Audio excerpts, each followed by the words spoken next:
United States submarine base at Key West, Florida. A dispatch that quoted President Truman's press secretary, Charles Ross, as saying that President Truman has no knowledge of any secret project by this government that would give substance to the existence of such objects. Ross also said that both the Air Force and the Navy deny that such objects exist. Did you send me the Game of Thrones sticker? Because I thought that was someone else. No, I sent you a biblically accurate Furby. It says it was delivered. Oh, there it is. Yeah. Hell yeah! I didn't know who this was from. Yeah, it was from me. I immediately put it in here, but I was like, who is this from? I said to Chelsea Butfield, and I thought you would know what it was. You didn't notice. But it came with a little Satan Furby, and I set it aside because I was like, oh, this will be for Noelle. Did it really? Yeah, it came with like a Furby with like a knife or something in its mouth, and it was like, it like had a God quote of like, I won't fear God until his sins outnumber my own. It was something like that. Ooh, and I was like, that's a good one. For Noelle. Oh, that's so nice. I also got you a custom hat. I got you a custom hat, and I keep forgetting it. And it kills me because you even stopped at Ty's really quick on Sunday morning, and the hat is at his house. It's a custom trucker hat. Bring it tomorrow. Custom hot pink trucker hat. Oh my god, I fucking will, because we're doing, I guess we could talk about that right now, actually. Why not? Because this will...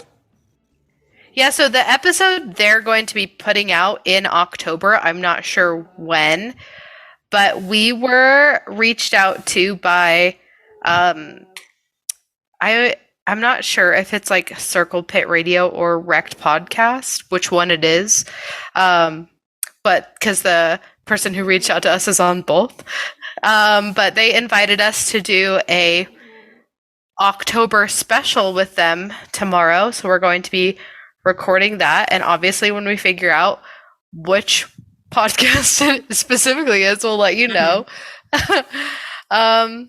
But yeah, that's what we're going to be doing tomorrow. And we also did just vaguely map out Spooktober.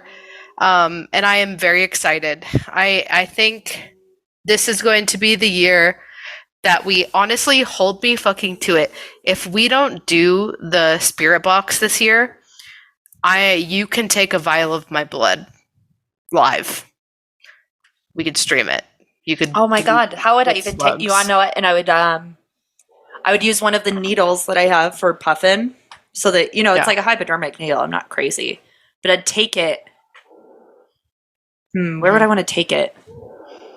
I don't know. Hopefully from like a vein that's very visible. No, I don't want to do that. Like out of your armpit or something. Like somewhere where it's just... Oh, you just want to prick it? Just yeah. Or oh my god, we'll give you a full witch's exam, but not in like a creepy way. Like I'm not going to check like your crevasses or anything. But every time I do have a mole near a crevasse. Do you? We'll stab the fuck out of it, and if it doesn't bleed, then we'll burn you alive. Well, I know what my plans are for the month of October. That's perfect. Yeah. Being burned alive. Yeah. It'll be fine. It'll be fine. I'm sure it will bleed because the needles are like 2 inches long. So yeah, it's gonna hit something. Yeah, it will for sure bleed. Yeah. Also, let's just get this out of the way up top so I don't forget. I'm at Noelle Fane. That is at Sithlard. We are at Go to Hell Podcast.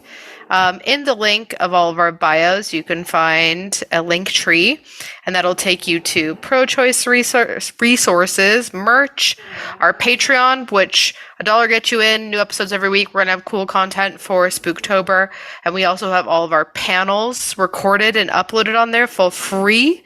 We're going to be reviewing FanX today. We also have a link to Kelly Holloran or at Wildwood Owls Etsy page, and a link to our Discord server, which is a really good pop and fun little time.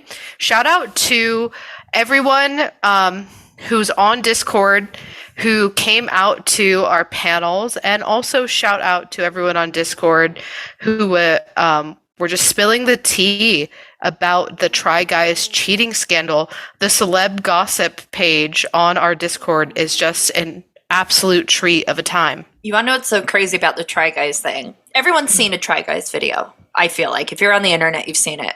Yeah, unfortunately. They used to be big BuzzFeed heads back in the day. Yeah, they were huge on BuzzFeed. They have made me ugly laugh in some of their videos because there's one where they all try to wear high heels for the day.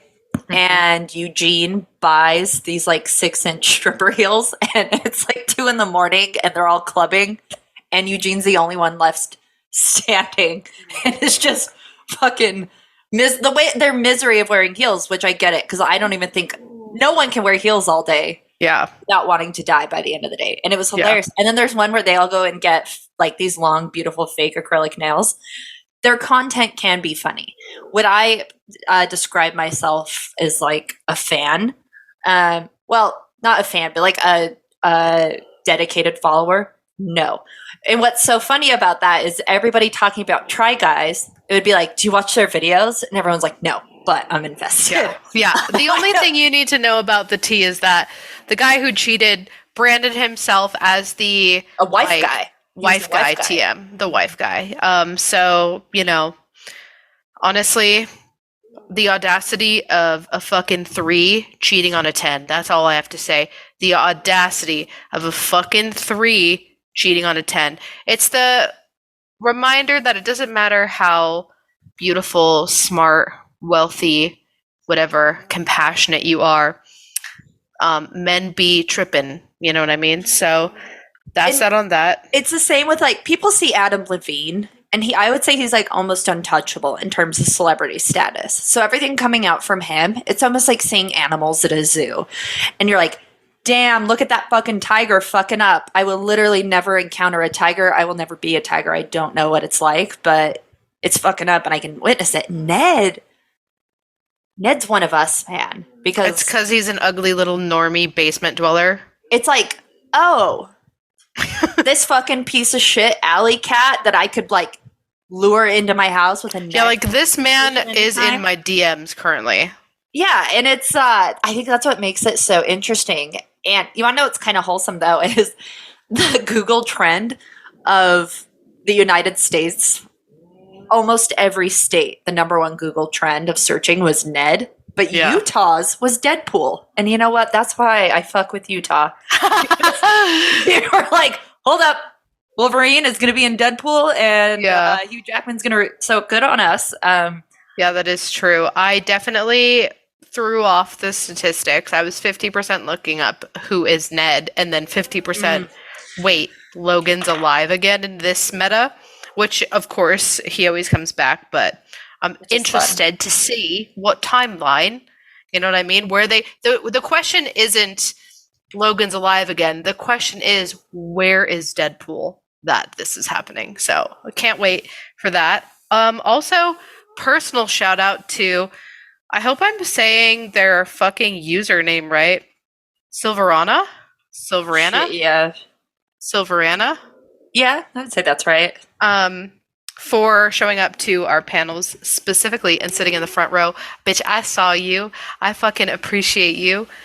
Also, Nathan, I don't want to say his last name on here because that's not nice. Panels as well. Hooked him the fuck up with some stickers. And we also got some new listeners, which is like honestly super cool because there was one guy that I saw in one of my panels and then I mentioned the UFO panel and he showed up to the UFO panel. So hell yeah, welcome, brother. Yeah. Brother. Yeah. Welcome. Welcome so much. That was a weird sentence. Also, it is literally fucking thunder, lightning, rain like crazy right now. I don't know if you could hear it, but I love the end of the world. Anyway, to all the new listeners, this is going to be a little bit different of an episode. This is a bit of a relaxed fit, some might say, but we're going to be reviewing our time at FanX. Yeah, it's our annual FanX review. Normally it's hidden behind a paywall.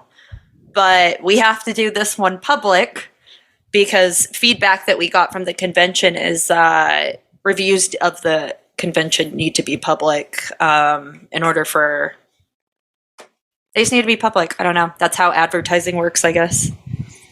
and we I'll want say what it really is. Well, we want the news. We want the press passes, right? We'll be Yeah, like, that's honest. what it is. They didn't want to give us press passes because we paywalled our FanX reviews in the past, and that's because, we were just saying a little unhinged thing. Well, we hadn't taken out the owners at that point. For all of our new listeners, we sent Brian Brandenburg to prison, so everything had to be made behind the paywall. That is actually factual. That is true. Actually factual. If you look up Brian Brandenburg bomb threats, the local media who reported it is us. We are unnamed local media, so you are welcome. So speaking of you're welcome, I'm going to take that statement back because you're not welcome. The FanX had to sell Brian Brandenburg shares, and the couple, it's a couple who bought it, own other conventions as well. And I do think that this new shared ownership with these new shared owners did affect some aspects of the convention. And we've talked about this before, but FanX always teeters between when they used to do it twice a year, it was very obvious. Like it would almost feel like one season of the FanX would be for the convention goers, and then the next would be for the corporations, essentially. Yeah. And it was kind of this constant battle between who is this convention for? I think that despite how corrupt the people may be, the roots of Utah making it more family friendly and for the convention goers was in constant battle of the investors who wanted to get it more corporate and with more corporations and more big money in there. And that battle was has always been happening. Yeah. And I feel like this year, personally, peace and love to them, I feel like this year we saw the official winner. The official winner is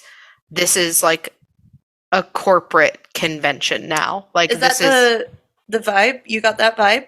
I absolutely got that vibe because some of the overall feedback, not my feedback because we didn't participate, but the overall feedback was the focus was so heavy on more guests than ever, more guests than we've ever had before. Come to our convention because we have the most guests out of everyone. Mm-hmm. Because that was the focus, everything else suffered. And I would agree with that to an extent. I didn't 100% get that vibe once I was there. Really? But I think it's because I know you and I are the fucking same in this, is we don't go for the celebrities. Mm-hmm. So I didn't get that vibe. I would be curious to hear what the feedback was on things like the photo ops, the meet and greets, stuff like that. Well, if you want the biggest and brightest example of why the convention is no longer for the people, this is the first year they haven't offered day passes. They only offered a multi-pass, gold, and VIP. Multi-day pass, they had fucking day passes, didn't they? No, they did not. Really? Yeah. Are you sure? Yeah, because I went to go buy one because I knew that Ty was really only going to be able to make it for one whole day, and so I'd rather just get him the one rather than spend the money on a multi. They only had the 3 available. I would say I feel like that was also my experience, but I feel like I found them by searching. But now they have the website updated to next year, so it's FanX 2023. Well, even if that is the case, even if you had to dig around and search for a day pass, the fact that it wasn't just immediately on the tickets link is not live, laugh, love of them. Here's why I almost feel like my experience was different, and I think it had to do a little bit more with the panel flooring. I feel like Artist Alley had a little bit more breathing room to walk around. It was still a fucking sardine fest, right? We were all packed in there, but I feel like Artist Alley had a little bit more room to walk around. Mm-hmm. And I feel like the layout of the floor made a little bit more sense in the way that they did Artist Alley, knickknacks. The floor felt a little bit more cohesive, but I saw way less Funko Pop booths, and I saw way more. The anime plushie booths have taken over a little bit, but I saw way less this year than I did back in the reign of Brandenburg, where it was almost like any Party City booth could go in there and take up full convention space. Yeah. I didn't buy any comics this year, though, but I always feel like, here's my feedback. I want to buy comics that I may not be able to get at my local comic book shop, or I want to buy entire runs of something. But that also needs to be affordable, because they did have comics I couldn't get in my local comic book shop, starting at like a whopping $1,500. I was priced out of it. And there's my favorite booth that comes every year, but they weren't there this year. Or they were there this year and they only had like variant covers for sale. But they would take runs of comics, bundle them together, and sell them. And I used to spend like $200 at that booth every year, because I'd be like, oh, hell yeah. Like Captain America White in comic form, all first prints. I can buy this for $20 instead of the graphic novel, which is $25. It was like, that would be my only feedback. So I guess as a convention attendee who doesn't necessarily care about the guests, I did feel like there was a little bit more for me this year. But I also feel like you're also correct, though, in the sense that I didn't put together the 2 and 2 of the marketing changing up with it saying more guests than ever, because that's never been the marketing for it. And the feedback that you see on the groups right now is around that, and how these people put money in to get VIP, expecting that they would have a separate entrance, be able to have separate times for autographs, pictures, and celebrity panels, yada, yada, yada.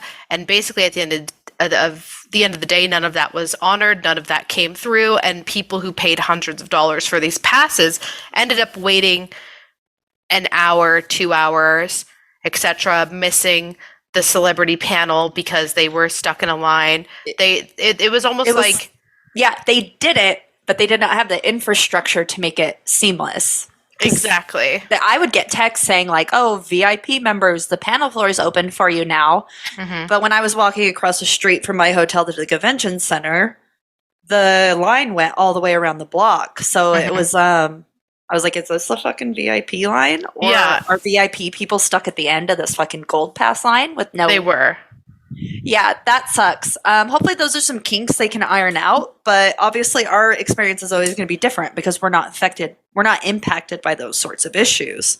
Yeah, I'm never impacted by a line anymore, which is the greatest gift. But also, peace and love.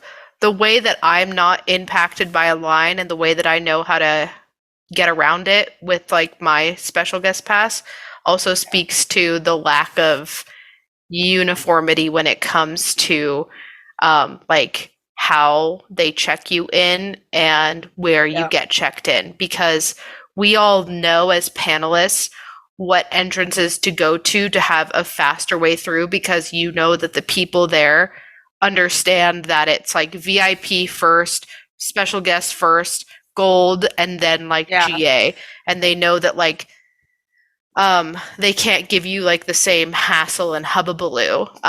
But then you hear about like someone going through a different entrance and them being stuck in a fucking line and being hassled for 45 minutes. Yeah, I think that I definitely think that our experience is, quote unquote protected. I didn't hear any gripes though from other people, but then I'm like, oh, we only really hang out with other special guests. Yeah. It sounds snooty, but it's like, I'm not hitting the target market and what their experience was. Yeah, I just see it because I'm still on the FanX group, like the main group, not the panelist group, the main group, and I saw a bunch of feedback there. Really? I'm on that group, but I only have notifications for mentions, and I'm never going to get mentioned in there in a million years. Yeah. I don't know why I still look at it, but it's fun. What was I going to say? I will agree with you, though, that the convention floor did feel more cohesive. It did feel like there was more space. And my gripe to other people is I saw the lineup, like the right before the convention floor opens, the lineup, people posting it and being like, oh my God, blah, blah, blah. Like, I'll be the first to fucking say, I am the first to fucking drag this goddamn convention when they even slip up a tiny bit, when one fucking hair is out of place. I'll be the first, bitch. And I'm telling you right now that the post that I did see people sharing of like, oh my God, I can't believe they're overpacking it again. Da da da da. Look at this. So blown out of proportion. It was like maybe 200 people lined up, but that was for like 5 seconds before the convention floor opened, and then they dispersed, and it was like there were no crowds, even on the busiest fucking day, on the busiest fucking time. Sure, it was a little crowded, but not bad. Not even remotely as bad as it has been in the past, even. So I just like saw so many people posting that one picture, like that shot from when you're like on the second floor looking down right before the doors open, and they're just like people waiting to get in. And then being like, so glad I didn't go this year. And it's like, bro, you missed out. Yeah, it was honestly like the slowest Thursday I've ever experienced at that convention ever. Yeah, that Thursday, I had a great time on that Thursday. Saturday was insanely packed, but there's ways to escape that. And I thought that the ways to get out of it being packed were fine, because you just have to, you know what I mean? And it's like with any convention, you're going to have an insane time trying to navigate from one place to the other. But if you want to go sit down, go to the panels. The food court, the food selection, I thought was pretty okay. Not for you as a vegan. Yeah, there was nothing for me, but you know. There was one thing in the very back corner that you ended up being able to eat. But they also had like a ton of food trucks outside, and there was no hassle coming in and out. And I thought, even at the times that like I did wait in line, you know. So I don't want to sound like I'm simping for it, but the problems with this convention, like this specific year, are nowhere near comparable to the problems that have happened in the past with the sexual harassment, you know, and that's why you have to see so many cosplay or consent is key type things, because of how shitty women or like, you know, like cosplayers were treated. The fact that they now have committees in place to suss out the people who need to be sussed. You know, well, I mean, like the year when Orson Scott Card came, people brought up a significant concern, and it wasn't the concern, it was the Brian Brandenburg's response to it was essentially to call any person of color a vocal minority. Yeah. You know? Or a very loud vocal minority. So all of that, it's like, I'll take the line, you know? Yeah, the biggest clump of cancer was removed from this convention when Brian Brandenburg threatened to bomb buildings.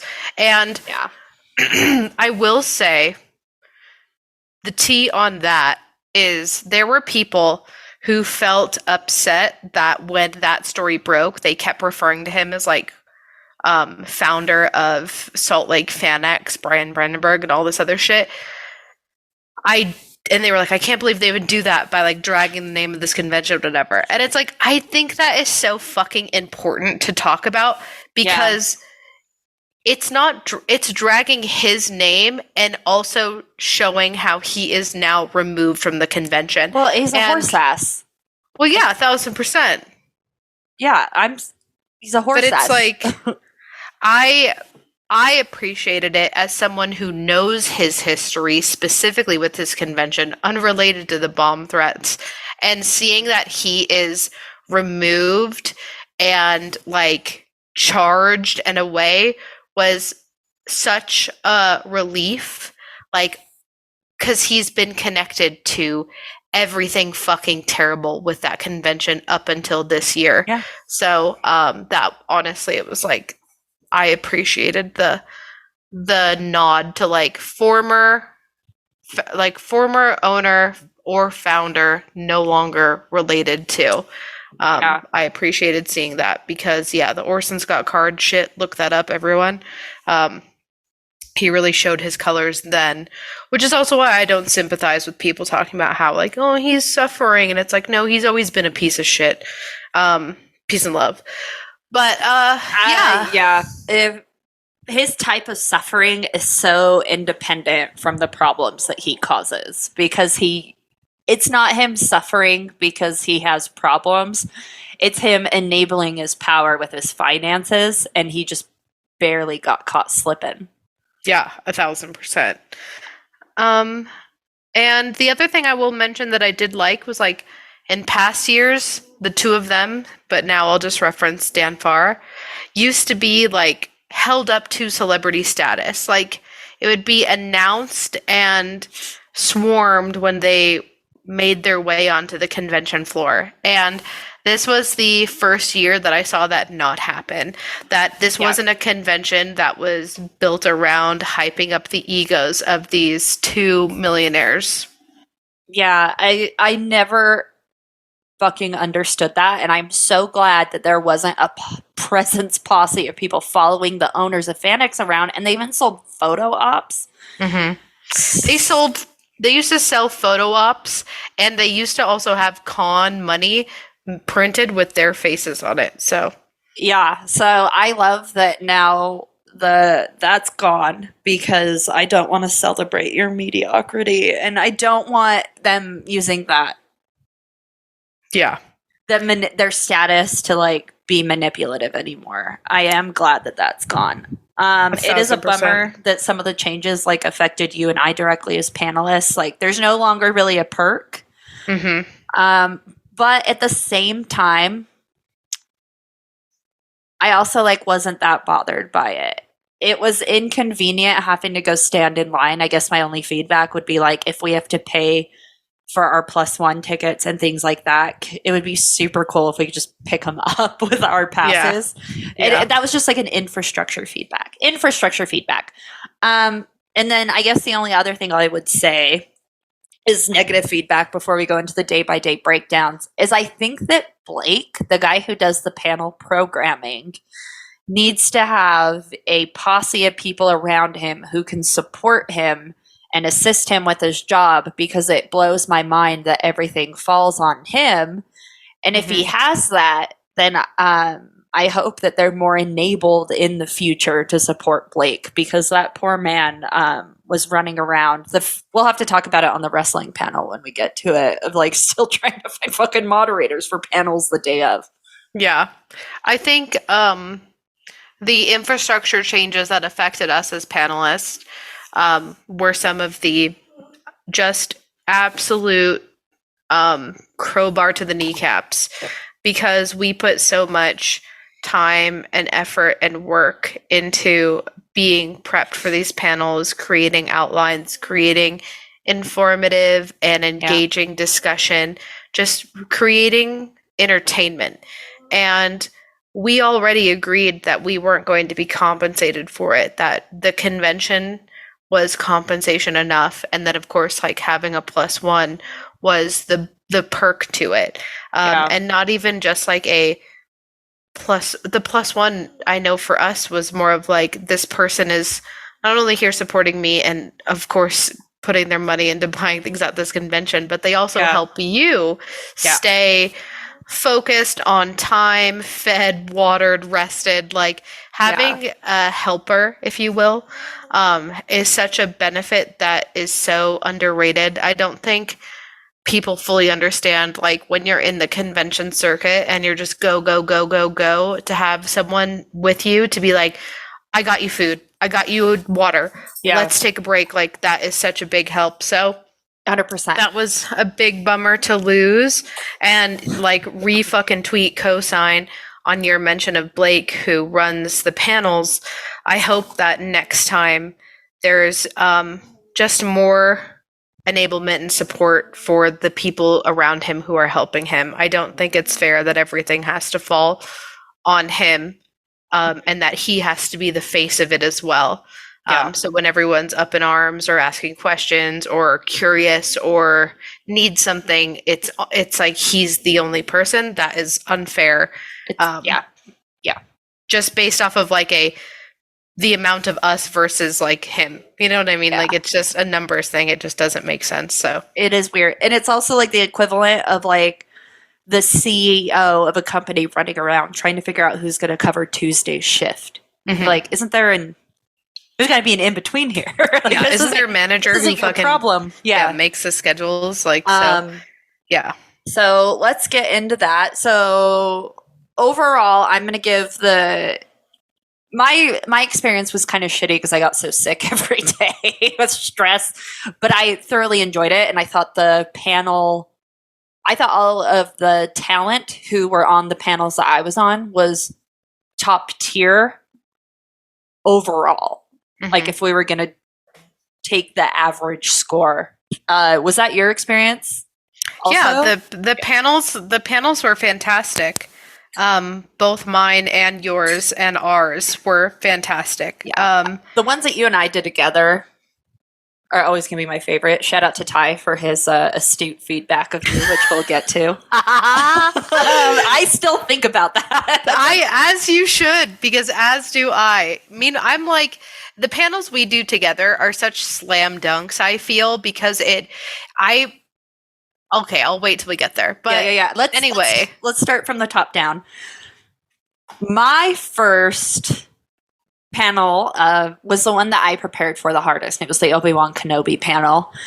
And the reason why I felt like I had to prepare was because there's layers here, and I feel like you'll agree with me. What, because Star Wars fanboys are the most cancerous and toxic and evil and nitpicky group of people? I feel responsible for defending the prequels as often as I can, and Obi-Wan included prequel content.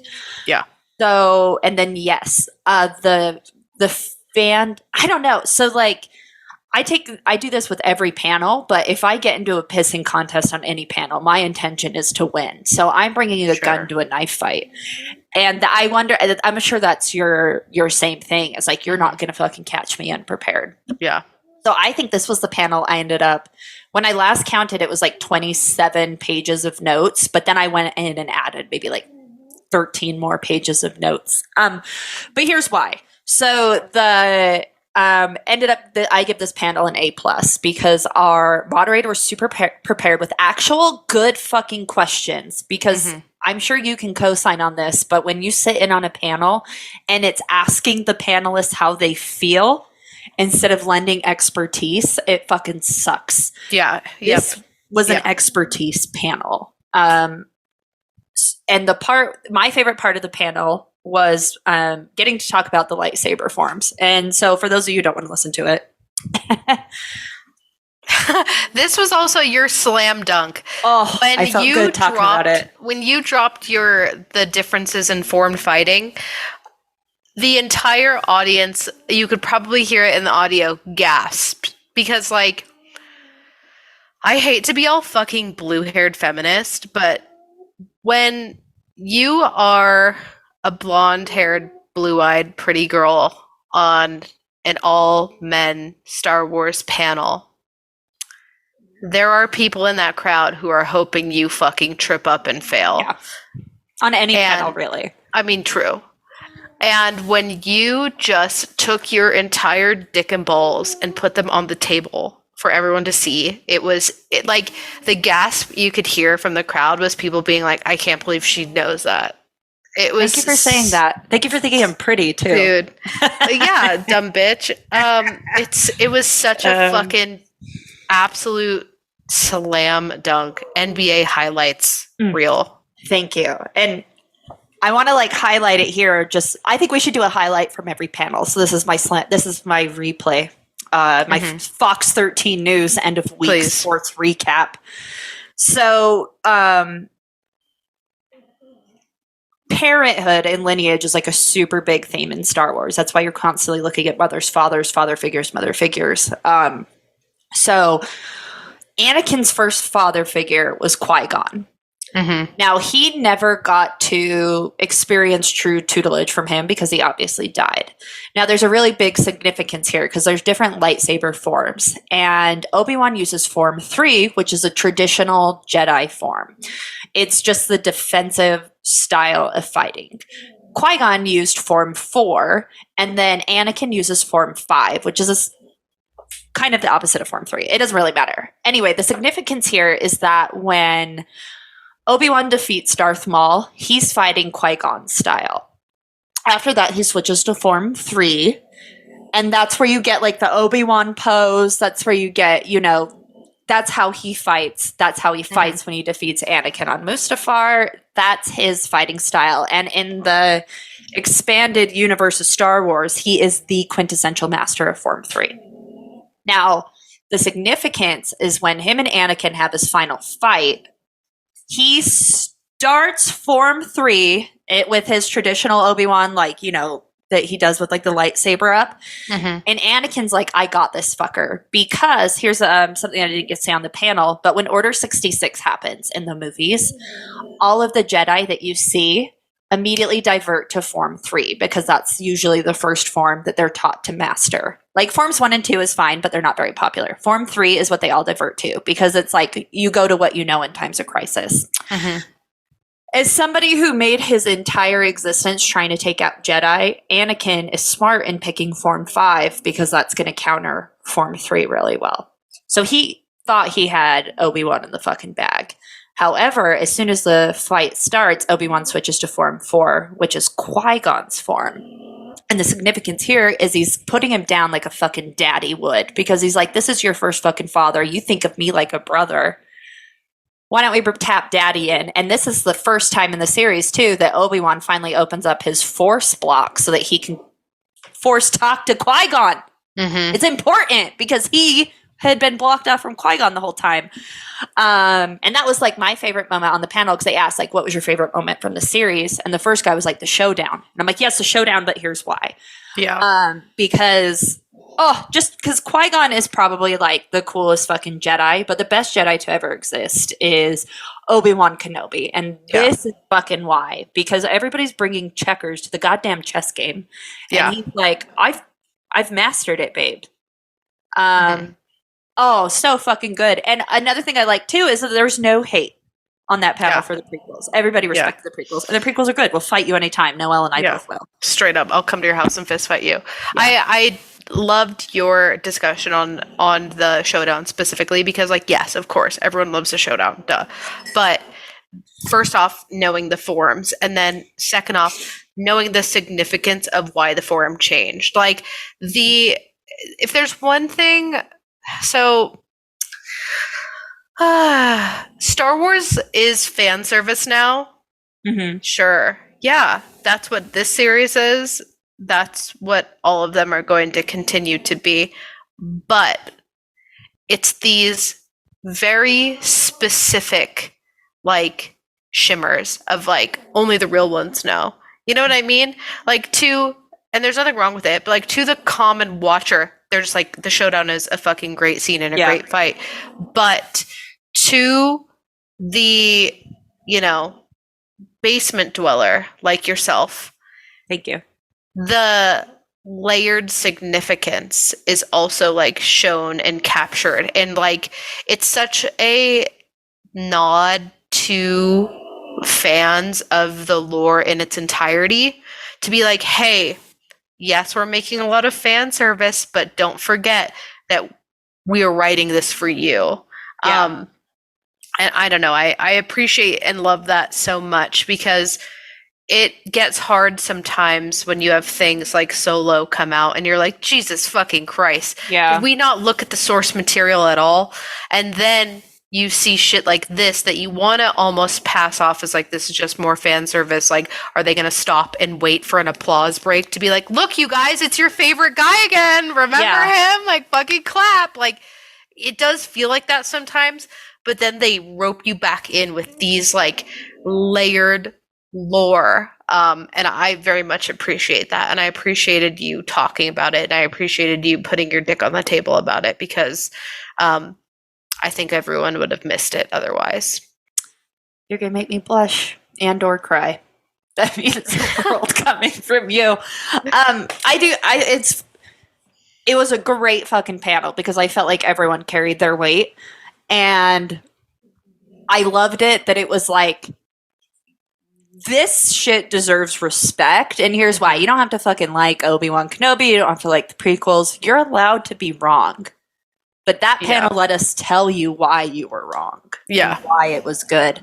Yeah. Great fucking panel. Yeah, really liked it. The next panel, this one has a little bit less depth to it. It was just kind of a fan. This one definitely was a fan service panel. But it was Don't Turn Your Pack on the Wolf Pack, an ode to the NWO. Don't turn your back. What'd I say? Pack. Turn your pack on the Wolf Pack. Don't turn your pack on the pack back. Wolf Pack, hat pack, tack back. Do I sound like That's Eminem? it. That's it. You fucking nailed it. Spin bars. Unrelated, but my algorithm on TikTok is brought in like how Eminem would propose or like how Eminem would read to his baby, and I am saw obsessed the like with it now. Eminem falling down a flight of stairs. Yeah, and he's like, oh my god, he's like, yeah, Mother do Goose, it. living in the house, what you do? And it's just him like screaming, yelling at this baby. Anyway, that's how I felt in that one. More moment. like DMX, but go off. Thank you. No, it felt more like any generic white girl at PSL today, trying to just doing our best. Also true. This one, my dream was hoping Kevin Nash would crash it, but he didn't. But this was really just this was one of those panels where maybe nobody learned anything new, but you just went for a highlight reel of what made the Wolf Pack great. I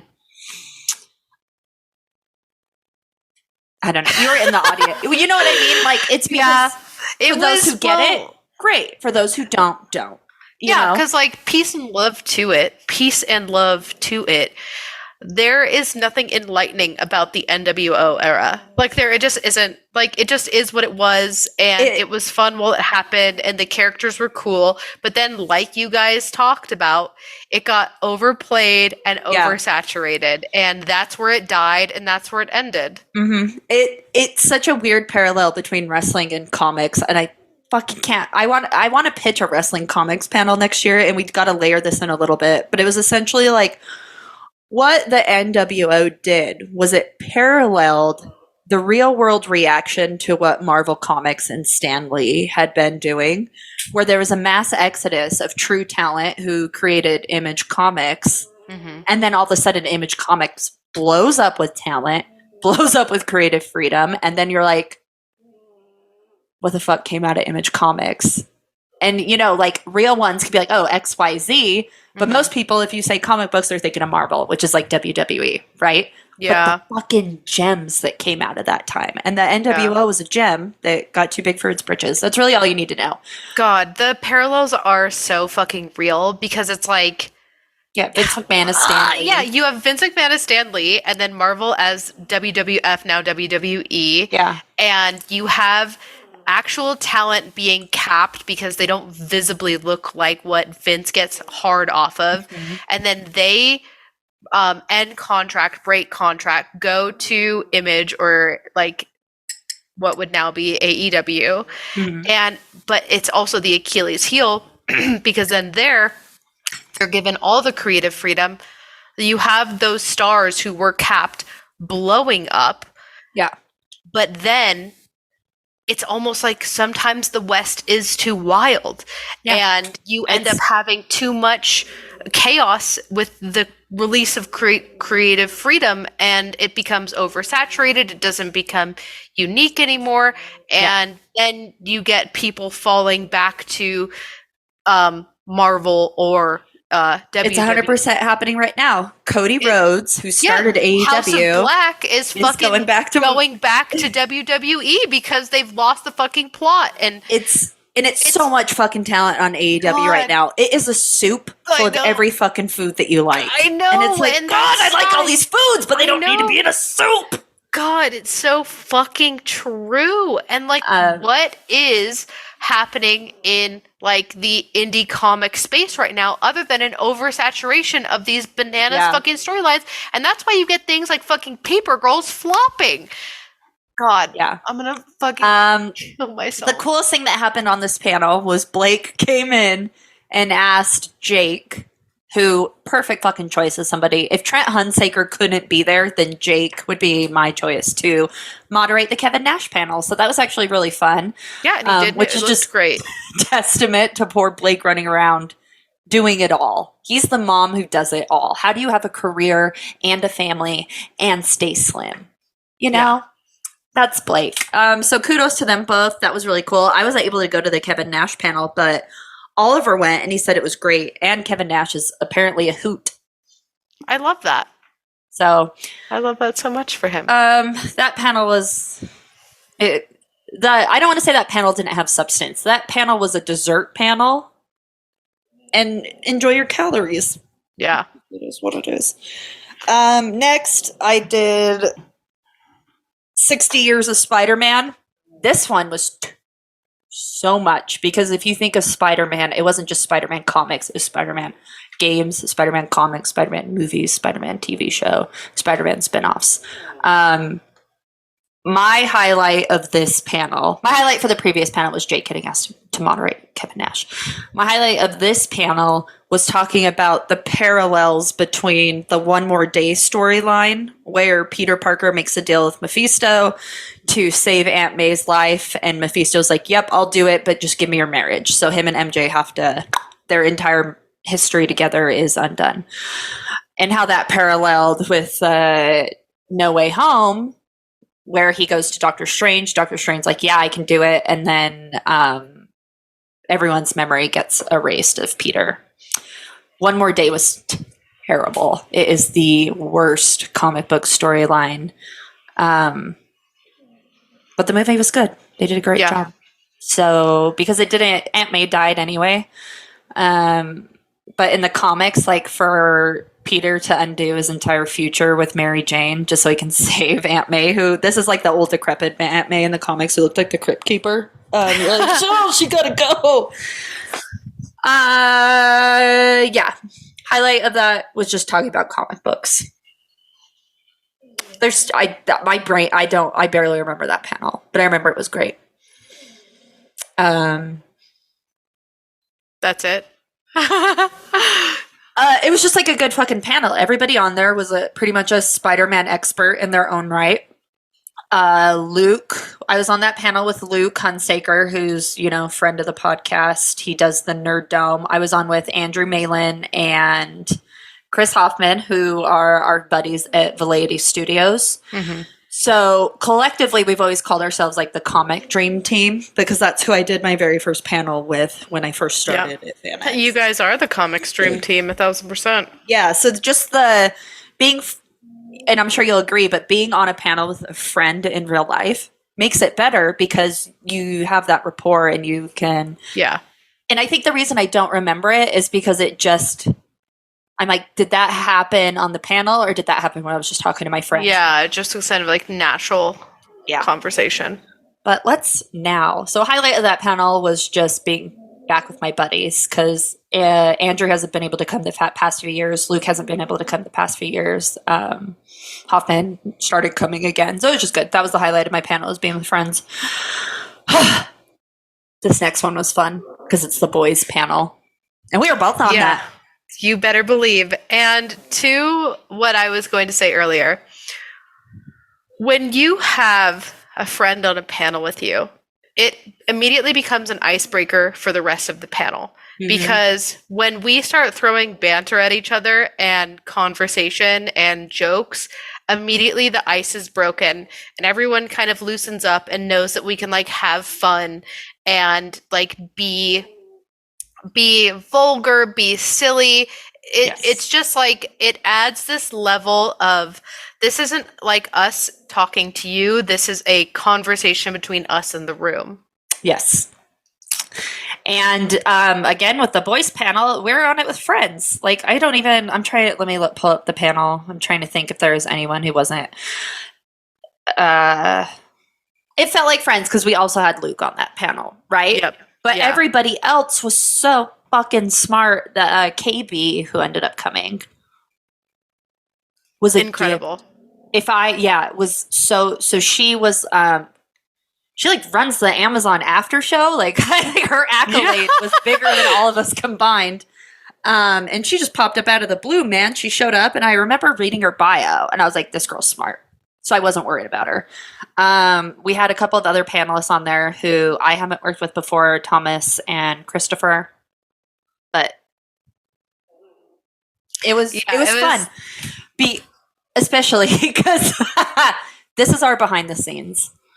What? Well, was like, Chelsea, will you please? I'm going to cosplay as a Deep. Will you cosplay as Homelander? And I said, no, I don't want to cosplay as a racist. Such a fucking bitch move on Yeah, your part. and- If you would have cosplayed as Homelander, which you little Aryan fucking wet dream, it would have been literally perfect and spot on. Yeah, so I was like, oh man, I don't want to pay money to cosplay as a racist. And Nell was like, you're fucking wrong for that. And I do feel like I'm wrong for that now because there were people there dressed like actual Nazis. So I'm like, at least I'm a comic book character. Yeah, bro! And not a Oh my God. monster straight out of history. That's my other critique of the convention is we saw so many Nazis. We saw so many actually dressed Third Reich motherfuckers. Yeah, it was weird. It was almost like it was wild. It's like, what the fuck is that? In full SS uniform. Yeah, I was like, literally straight up. dude, at least paint your face red and then you can lie and tell people that you're there as like Red Skull. But nobody did that. They were just full on Nazis. I'm like, what the fuck is going on? So Chelsea's a pussy for not doing Homelander. Yeah, so I am. But it was even better because I joked. I'm like, oh, I should just wear like a shitty dolphin mask. You know what I mean? And Noel was like, no. If you really want to be somebody, you'll dress up as an octopus. So, so I did. Noel bought me this full onesie that was an octopus onesie. And that I got to introduce, it was an 18 plus panel, so it could be incredibly vulgar, but I introduced myself as Thomas, the octopus sucked deep stick. Mm-hmm. And I think that was a different octopus. I think that they were talking about the lobster in season 2 that he says he's going to save, and then the dude is like, you want this one to take home? And he's like, yeah, I'll take that one. He slams a knife through it because the octopus is got a female name. Timothy. Timothy. I thought it was Timothy. Timothy, I think, is the lobster because the octopus has a female name in season 3 because he talks about like her, and he always is telling the wife like she wants to sleep with you. She thinks you're hot. Anyway, doesn't matter. It doesn't matter. Chelsea was the octopus, and I was the deep. And I'll go with someone who sucked Noel's dick, but I will not go with a Nazi sympathizer. Yeah, what I'll die first. Also, Homelander isn't a Nazi sympathizer. He didn't give a fuck that Stormfront was a Nazi. Even when she was like, it's all about creating the perfect race, he was like, no. It's about me. It's about me. Everyone puts the white supremacy storyline above Homelander's obsession with himself. And that is so incorrect because to be a true Nazi, you would have to put white supremacy above all. And nothing is above Homelander. Period. All right, you're right. Supremacy. I should have. So that's why you're an even bigger pussy. No, you're right. Homelander isn't the Nazi Stormfront is. Homelander's just a piece of shit. And that's but you didn't pitch it to me that way. You were like... Well, because I just need you to be on the level understanding. But I liked... I slept in that onesie because remember how cold my hotel room was? I woke up at like 2 a.m. and that just shitty onesie with all the tentacles coming off of it. Yeah. Best sleep I've had in decades. It's a nice onesie, that's for sure. So that panel was great. I think we had a lot of the thing about, and this is where it's talking about, this isn't just like a fan service panel. This is like an informative discussion. Like, let's talk as experts. Let's look into the deeper levels and not just the delicious little we had an agenda. Icing. Yeah, we had an agenda. We definitely were fishing. You were moderating, so it was fantastic, and the questions prepped were fantastic because we talked about obviously all the fun high-level shit, but also some more in-depth topics about like masculinity and classism and racism and sexual assault, and it was a perfect mix of talking about how fun The Boys is, and like how Neil Gaiman really made like a masterpiece. Wait, not Neil Gaiman. Not Neil Gaiman. Garth Ennis. Don't tell them I mixed them up. They'll fucking kill me. They're just mortal enemies, and I'm it's fine. Garth Ennis. Garth Ennis, how he made like this masterpiece, having like a jerk off session about that, but then also braiding in like these serious, heavy topics. Well, so it was. Here's really the secret. Here's the deep cut secret that we don't have to put up. Noelle and I had an agenda going into this panel. We did. And I'm going to whisper it because it's a secret. Uh-huh. I had to do recon Oh my on god. some of the panelists. And We better fucking hope that he doesn't listen to this. I'm gonna look again. What do you mean? I'm just looking at the. Anyway, one of the panelists, we could be mistaken, but I had the vibe that they were a Scientology sympathizer. There wasn't just a vibe, there was proof of it. Didn't they end up not coming on the panel, though? I don't remember. I think so. I specifically wrote in questions that was like, let's talk about how the collective is Scientology. And Noelle went off so fucking hard on it. It was beautiful to see. It was like staring into the face of the sun. Like I finally felt warmth on my face. And crickets afterwards. Everyone was like, I know. I agree. And we were like, oh. That's why I think that he wasn't there because so the joke was we're not even 3 minutes into the panel and Noelle's talking about Scientology. And I like the parallels of it, the exploitation of it, talking about the exploitation of it, shining a light on the exploitation of it. And I think because the Scientology sympathizer wasn't there, everyone else in the room were just like, you're right, you're so right, you're so yeah, people are like, why are you yelling at me? I agree with you. Yeah, they were like, yeah, you can lower your voice, we know. Yeah, it was like we dropped the mic and everyone was like, It was equivalent to the scene in Indiana Jones where the guy's doing like too much with the swords and you just pull out the gun and shoot him. And it was like, everyone was like, yeah, of course Scientology is bad. That was the highlight of the panel for me. It was a shock. I was ready to fight about Scientology, and then everyone was like, duh. Yeah. And I will say, West Side Story snapping into that panel, and show tunes happen, and there was no fight. They were like, yeah, no shit, Scientology's bad. But we did also bring up, because of that conversation, the fact that Scientology had fucking 8 booths side by side taking up an entire fucking aisle. We got to talk about that, which will always be my bone to pick with FanX.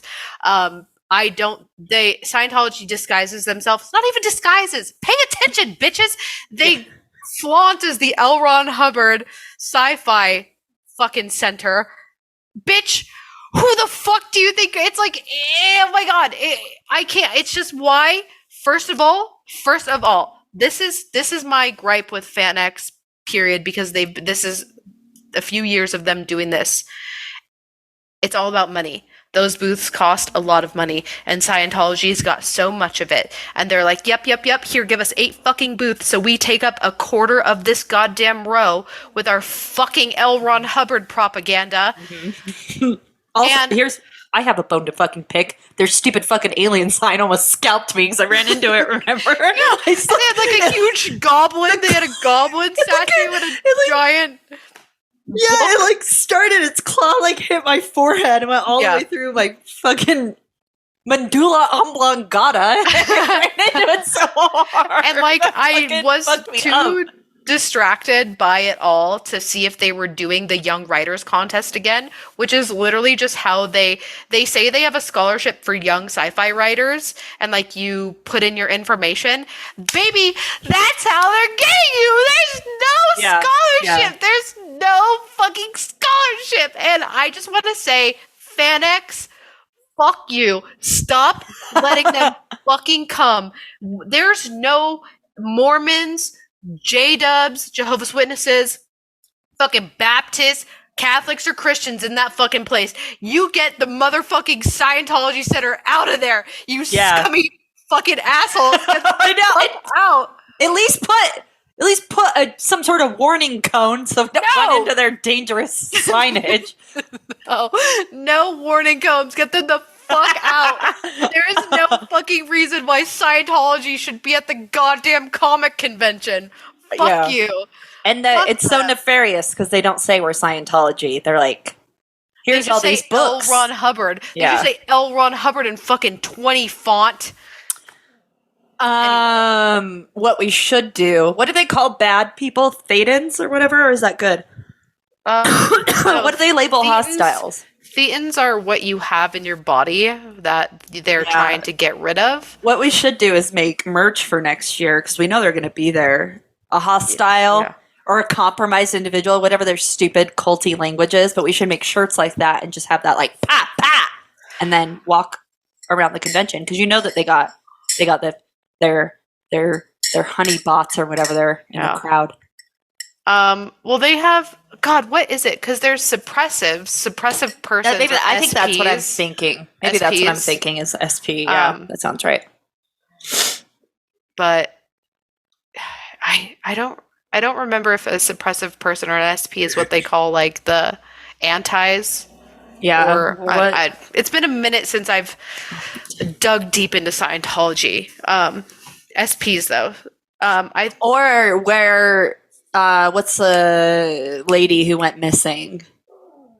The dude's wife. Like where is something Musgraves or whatever? Oh. That Leah Remini did a suppressive person. Suppressive person, yeah. SP.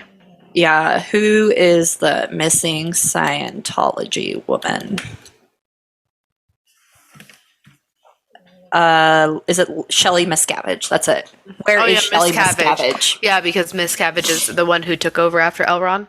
Yeah, that should it should be like, where is Shelley Miscavige? And on the back it will say SP. Oh my god, that's such a good shirt. Yeah. Or like my mom pegged Elrond in the 70s. That would be fun too. That would be a good one. That's like a good bumper sticker. Write that down. Write that down. Okay, I'm writing it down. I have Google Docs already open. I'm going to put it in the Spooktober document. But anyway, so that was a super fun panel just because it's nice to let loose sometimes. And the boys deserves all the love because it is the best comic book adaptation that I've ever seen, period, point blank. Yeah, straight up. Love it. Love to see it. Okay, next day. Hold on, I'm typing. My mom pegged L. Ron Hubbard in the 80s. Or in the 70s. My next one was, it's a friend from work, 60 years of Hulk and Thor. Now, the highlight for this one starts off the jump because I went through hell and back. I was like Virgil in Dante's Inferno, getting my fucking father and my fucking niece into this convention. And my niece immediately passed out asleep. She was knocked out. Yeah. And then I was like, did you have a good time? And she was like, I don't know. You should have said, did you have a good nap? Did you have a good nap? Yeah. But the highlight is my dad sat there with the biggest fucking smile on his face, just thoroughly enjoying himself, because not only is my father so proud of me and I love him so much, but they talked about shit that he knew, because they talked about like the old Bixby Hulk universe. He's like, I grew up watching that. And so it was just super cute to see how much he enjoyed it. But this panel was very difficult because you are taking 60 years of history from Thor and 60 years of history from Hulk, and you are slamming them together for 120 cumulative years of information. And how the fuck do you navigate that? What would you even want to know? Ask any question. Oliver's question is, why would you talk about them at the same time? And my answer is because they were both given birth to in the comic book universe at basically the same time. And they are fighting for the same spot on Avengers in the sense of unstoppable machine.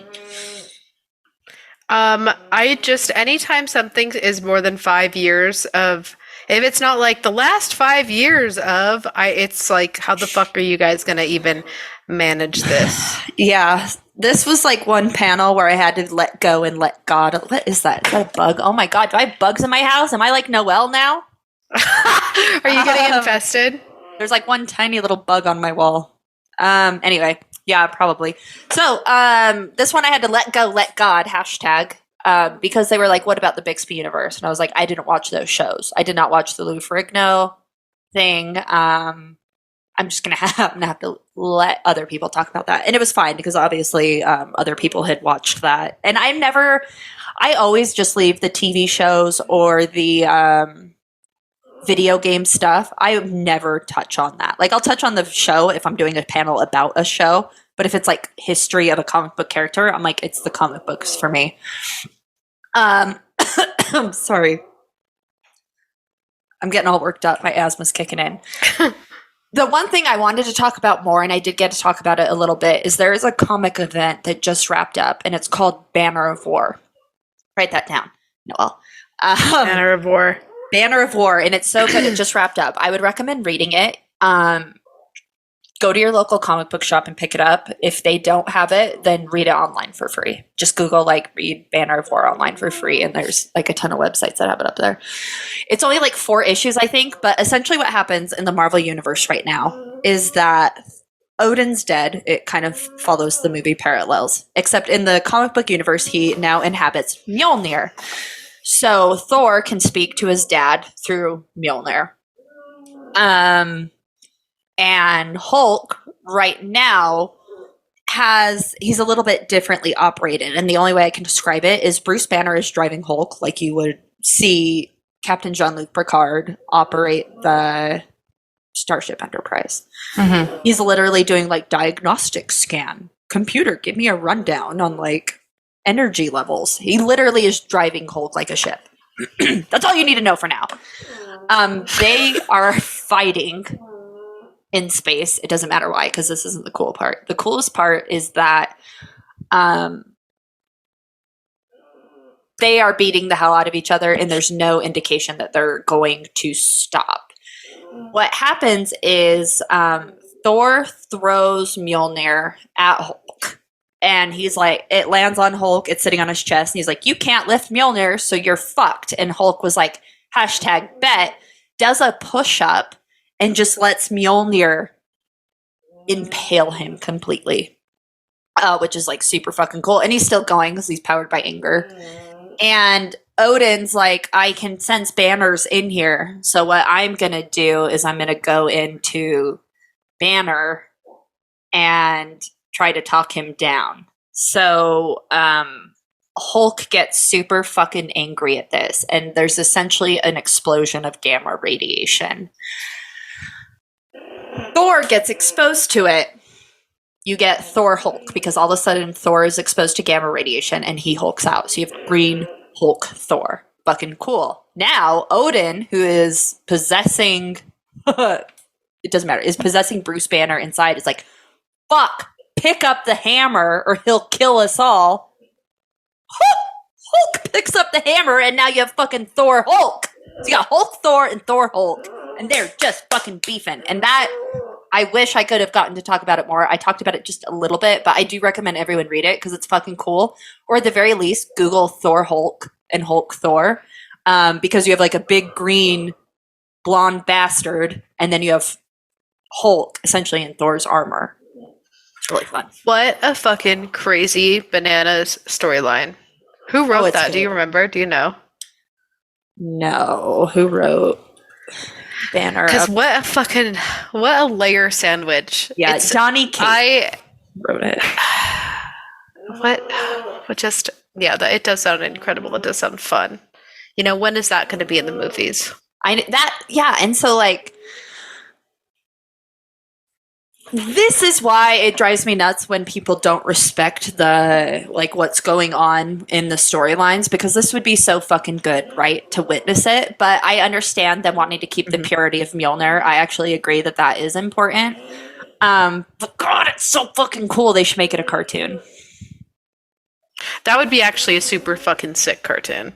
Yeah. That would be the best medium for it too. I'm going to post the pictures for you so that you don't have to look them up. But I will send you... I already know the picture's going to be blurry. Don't worry about it. Just fucking get a feel for it. Are you sending it on Slack? Yeah, so I'm sending you Thor as Hulk first. But the cool part about it is he is so fucking mad that Hulk smashes the Rainbow Bridge. Ooh! So this is him smashing the Rainbow Bridge, and then Hulk... That is so sick. Wait, is this is Hulk Thor? This is Thor after he gets exposed to radiation. Yeah, this is Thor as Hulk. This is Thor with Hulk abilities. Yeah, and then let me find... There's not really, as cool of a reveal for Hulk.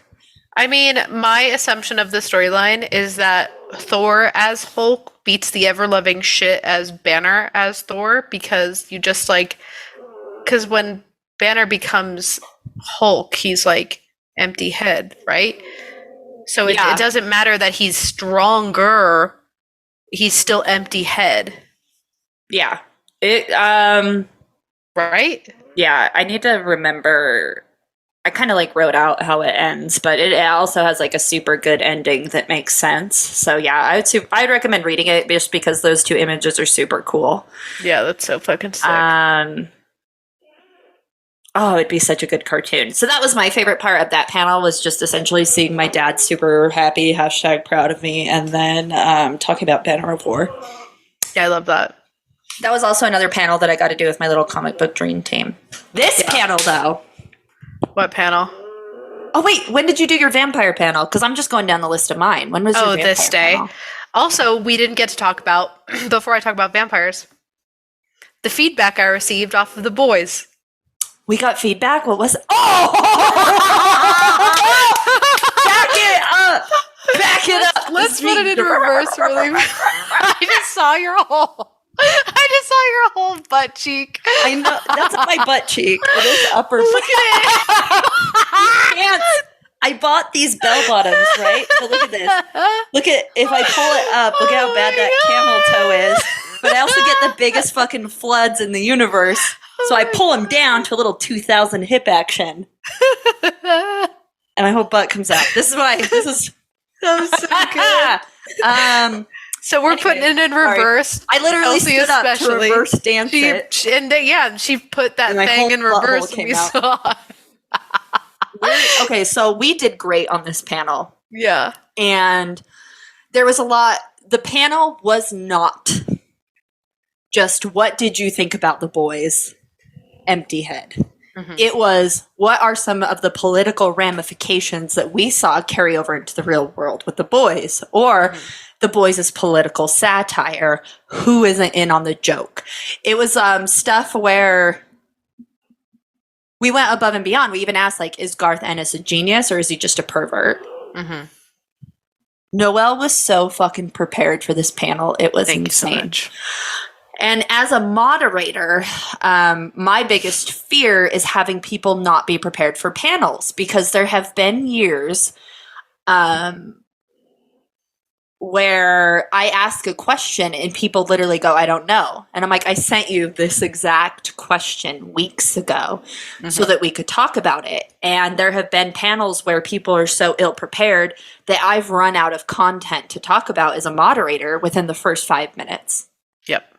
Now, normally that can be fine. Panels are never going to go the way you think that they are, because there was one NWO question where I was like, this is going to give us like a 20-minute conversation.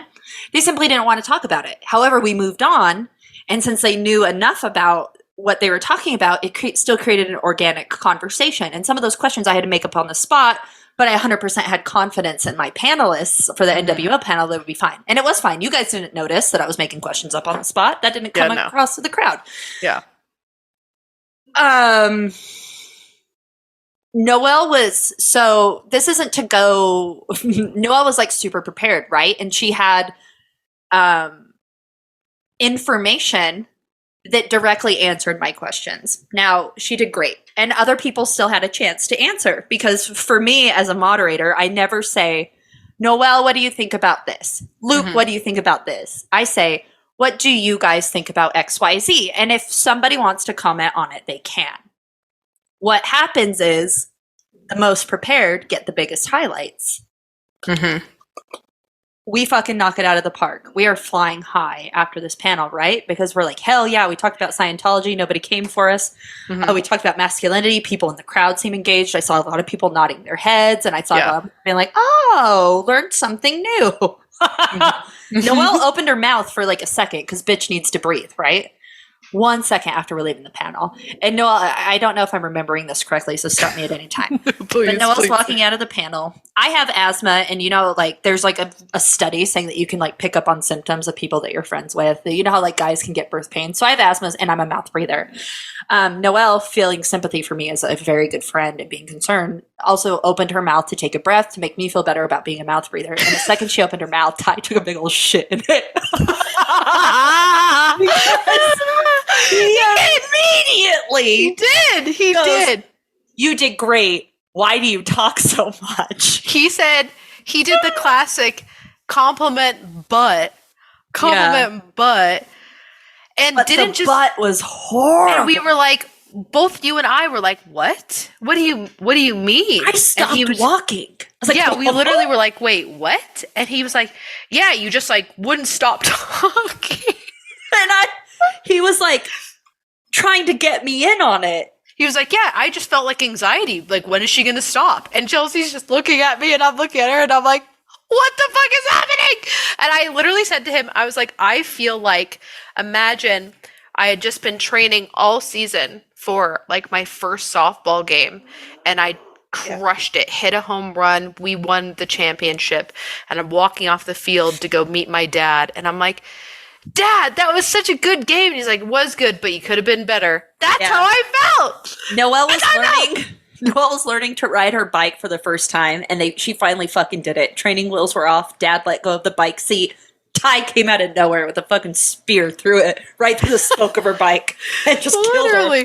And then he would not back down. An hour! Which is fucking incredible for him. Shout out. He did not back down. We made it to the hotel room and he was still telling me that I need to just shut up. And I was like, my God. He's like, you got to let the room breathe. You know what I mean? And I was like, Ty, I 100% hear what you're saying, because there are times where dudes can, like, where panelists can dominate a conversation. There were times, not with you, but when I was like, because Kay is a person of color, and I asked directly questions about racism in the show, and she got interrupted in the middle of what she was saying, not by you, but I remember just being like, you gotta let her talk, my guy. Yeah. No feedback on that. The feedback was for you. On him. I was like, what do you think about seeing a man be a victim of sexual assault after he had already sexually assaulted someone? And you were like, that gives a very wicked, real reality, both for men as victims, but also like the non-black and white nature of consent, right? Mm-hmm. And it was such a good fucking answer. It was like, if your answer was a meal, it would have been served up by Chef Ramsay himself. Thank you so much. And Ty was like, why do you talk so much? And I was like, Ty, everybody had a chance to answer these questions. Mm-hmm. Everybody. The fact that some of these questions were left unanswered just means that they didn't have anything to contribute, which is okay. And he was like, I was like, but as a moderator, for there to be silence, it is a bad thing. Yep. And Noelle was filling the silence when other people weren't answering, because some of the questions the panelists submitted to me and I asked them and they didn't get answered. So it's like, someone's got to step up, my guy. When I come prepared to a panel, so when we get these outlines, we'll see who submitted what. I'm still prepping to answer that question, because even if me and another person feel the same way, we probably are going to say different things. And like, there were so many times when like, what was it, KB? Mm-hmm. KB would like say something and I'd be like, co-sign on that, or like echoing that. Da, da, da, da. Like that's that bouncing off. Just because someone said something just because everyone's on the same page doesn't mean you have one representative who speaks to it all. Like you add to the conversation and the discussion. My exact wording, because I copy pasted it from every panel that I moderated, was the best panels feel like organic conversations where we're teaching the audience something new. Mm-hmm. This is a volley. I'm giving you guys prepared content in advance so that we can make you look good. Yeah. Is like literally, and Ty, he wouldn't stop for like over an hour. And I know he's going to listen to this. He's be like, why'd you out me? But You should feel bad for that because I was like, we were right. We didn't even get to be high on that panel for more than 2 minutes before it was completely. And then I had a whole entire reevaluation about myself. And then I had to pick my own self up off the floor again and be like, no, bitch, you're good. They just don't like when a woman's prepared. Yeah. I remember looking at Ty and being like, I'll take this feedback. I think you literally said that. I think you literally said, I hear your feedback, but... Yeah, I was like, I get what you're saying because I've experienced it on other panels. Yeah. Not so moral of the story is, we crushed it. But yeah, another thing too was Oliver wasn't there because he went to the contortionist show. And I remember Ty being like, I want to stay here until Oliver gets home. And I'm like, I think Noelle needs to get you out of here so she can yell at you privately. But I was like, you were like, no, we got to go. I got to let the dogs out. So I go to sleep and I had been asleep. Like the second you guys left, I put on my pajamas and I was out. Like I was very tired. I'm dead asleep. Oliver comes back from the concert and he's like, how'd your panel go? And I'm like, shut up. And he's like, okay. And I'm like, I'll tell you about it later. And then he lays down. He turns off the lights. I fall back asleep, jolt awake. And I'm like, wait, pull out my headphones. I'm like, you'll never guess what Ty said. And I'm like, and Oliver was like, what? And I'm like, I know. And then I put my earplugs back in. And I went back to bed. And I'm like, and like, Oliver was just like accosted. Good, much like I was. Yeah, I like woke him up and I was like, hey, like actually, and then that was it. That was like all. I didn't even tell him how the panel went. I was like, panel was good, but listen about this, my guy. You'll never believe what happened. Yeah, and I can't remember what Oliver said, but I think it was because I told him everything and then I immediately put my earplugs back in. He probably said something in the defense of Ty because if there's one thing men have, it's the audacity. Oliver and Ty are like simps for each other, and honestly, I know it's disgusting. It's both like perplexingly adorable, but I'm like, stop it. Well, I don't like it because they just egg each other on with their stupidity. No, just kidding. It's adorable. Yeah. It is cute. Yeah. The little pea pods. I wanted to get them I want to get them some like matching outfits, just so that when we go out in the world, we can. They have matching outfits. They have the Kid Rock jerseys. Oh my god! Yeah, that jersey's cool. I can't wait to steal it. That's like the one thing I insist on him putting in his will for me. Just take it now.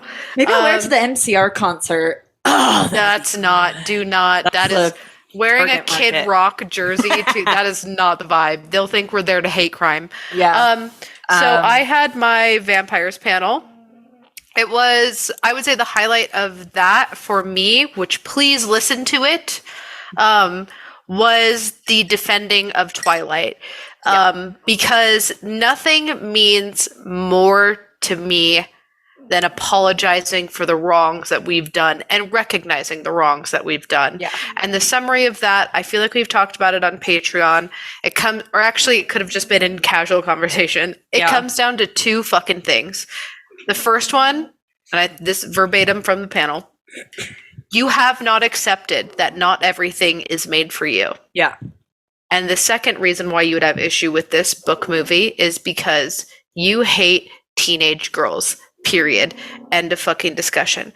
But if you need help sussing that out, I'm here to tell you. We had Fast and Furious and Transformers. Unarguable trash. One-dimensional characters with plot holes and no plots whatsoever, but still enjoyable. We still were like, yeah, it's fucking Fast and Furious, but I don't have friends, I have family. That's what Dom Toretto said to me. And you know we're what I all mean? allowed to like it. And we're like, yes, we love it. Love it. But the moment a sparkly fucking hot vampire in a pea coat shows up to hit on some mid-ass, non-personable girl, everyone's like, your entire family will die of brain cancer if you go see this movie or enjoy these fucking books. Like, literally, the vitriol towards like Twilight and Twi moms, it was in newspapers and in the news making fun of these people. And it wasn't just making fun of it, it was so derogatory. It was such foaming at the mouth hatred, being like, you're literally the R word if you read these fucking books or if you see these fucking movies, kill yourself and your family. Like, it was insane, the amount of hate. And it makes no sense other than when you look at it through the lens of like, not everything's made for you, and you fucking hate teenage girls. You hate what they love, what they wear, what they listen to. It's how like, they tell do me their you're a hair, pick how they do their makeup. Yeah, exactly. It's like, I'm not like regular girls because I don't like Twilight. It's like, okay. Yeah, they're like, I like Interview with a Vampire. And it's like, oh, so you just like another 100-year-old vampire preying on a fucking child? That you're just like a different brand of it? It's like, oh, you like what Hot Topic fucking told you to like in 2006. Get out of my face. It's like, it's so crazy. And like, the criticism about Twilight is the criticism about every fucking vampire film, vampire romance in the genre, period. Period. It's all non-consensual fucking old men. Yeah, copy paste anything about Twilight and then apply it to anything a teenage girl would traditionally like. That's it.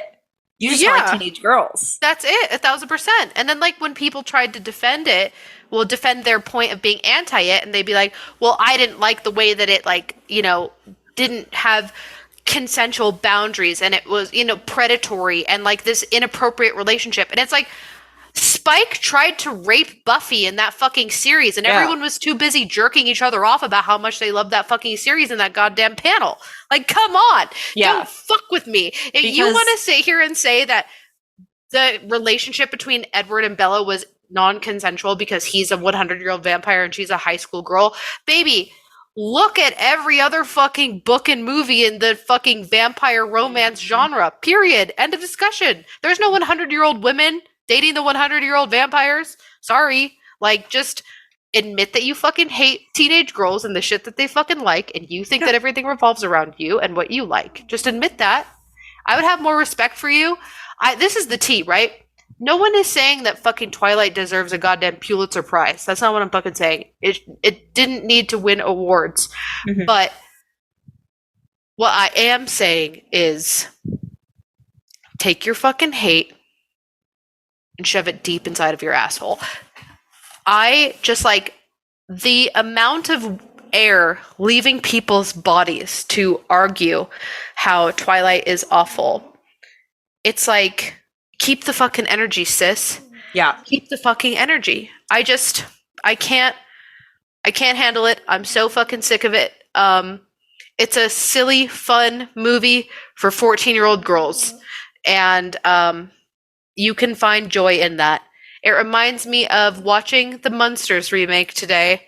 Yeah. It's enjoyable, and everyone wants to shit on it, but it's not made for you. It's made for fucking children. So let them have their goddamn shit. It's just not being the target market. I watched it last night with Oliver, and he loved it. I didn't watch the Munsters growing up. I don't have that nostalgia connection, but I watched it, and I was like, I think it's cute. I didn't find anything wrong with it. I was like, this is fun. I think like the color and everything was very like Rom Zombie-esque. It was nice to see that element because it had like a lot of the same color saturation that I would say 13 or whatever. Oliver's like more of the expert in this field than I am.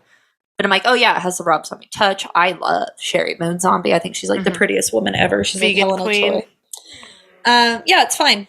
But just let people have their things. Yeah, I wasn't the target market for it because it didn't hit my nostalgia. Then I tried to watch fucking Hellraiser. This is going to be controversial. And I was like, oh, not for me. I'm not a gore horror fan. But the conversation that I had with Oliver while we were watching it, I was like, I need to watch this with Noelle so that I can appreciate some of the other stuff that's going on here. Because I don't like gore. But then Ichabod was like, oh, but they did that scene, like the reverse melting scene. And it was actually really cool at the time. I'm like, that is cool. Not the target market. Yeah.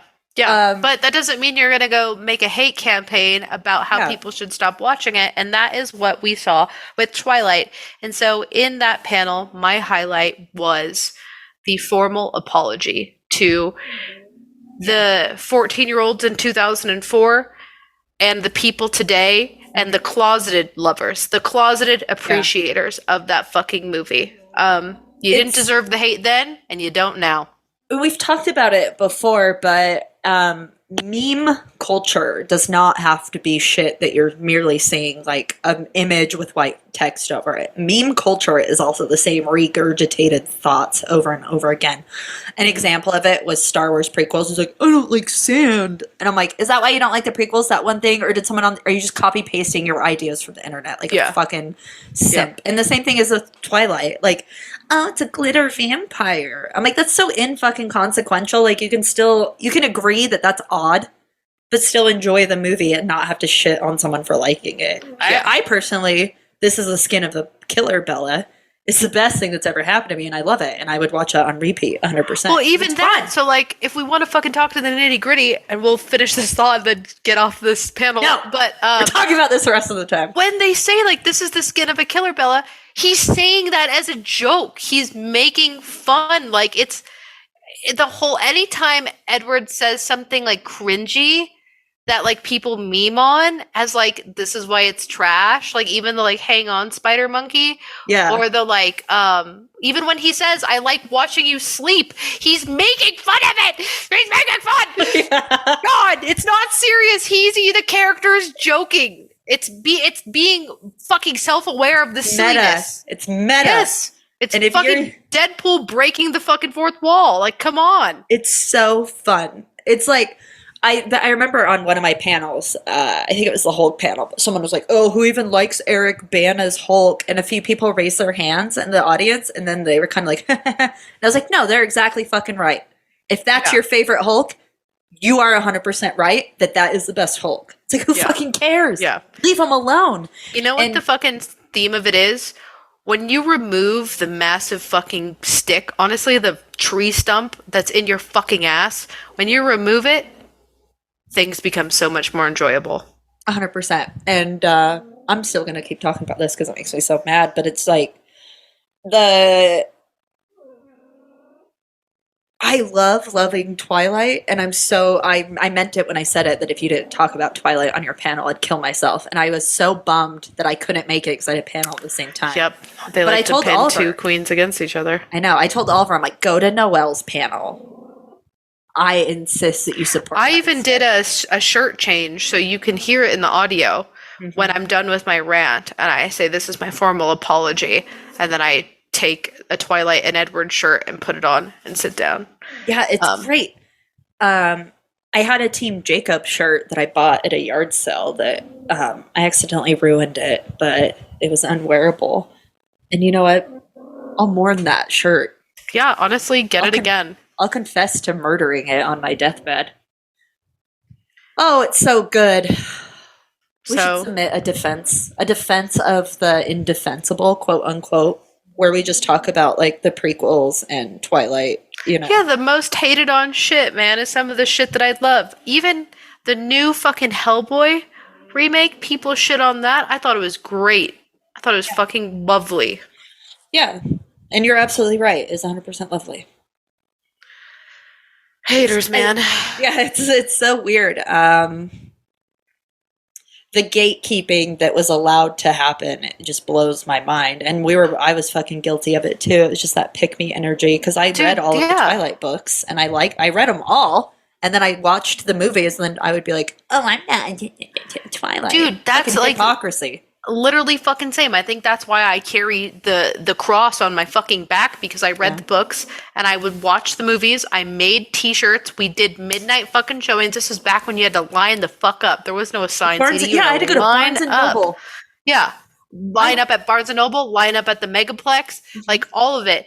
And then right before Breaking Dawn Part 1 came out, I joined the fucking pick me crowd, and I became too cool for fucking Twilight. And nothing weighs on my fucking chest more than knowing that I turned my back on that fucking shit. I did the same thing.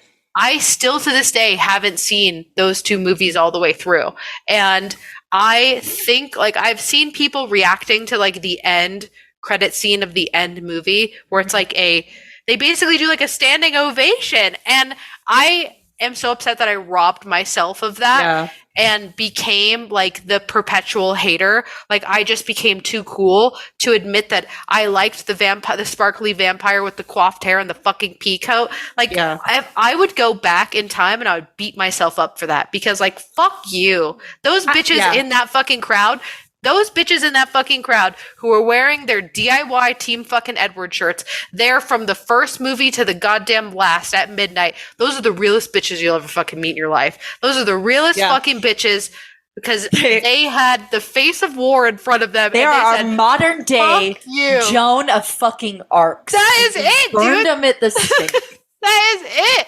All those fucking bitches, all those twi moms, all those twink boys who fucking showed up at those midnight premieres, not just from the goddamn first movie, but from that last one when they had news crews showing up to interview them and make fun of them. They were fucking there holding it down. Those are the goddamn realest bitches you'll ever meet in your fucking life.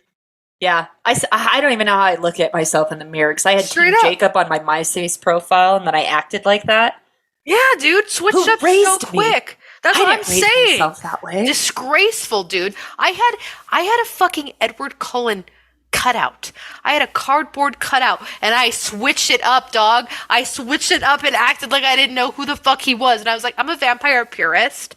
Yeah. I'm an Anne Rice head. You know, you want real literature, read Anne Rice. I'm not like other girls. I haven't seen the movie. That's when I was the biggest betrayer. I was the biggest betrayer of women. The ring and the movie that he gave to Bella was ugly, though. That's okay. That was like a soldered quarter, my guy. That's the only thing. Maybe he made it himself. We got to be real, though.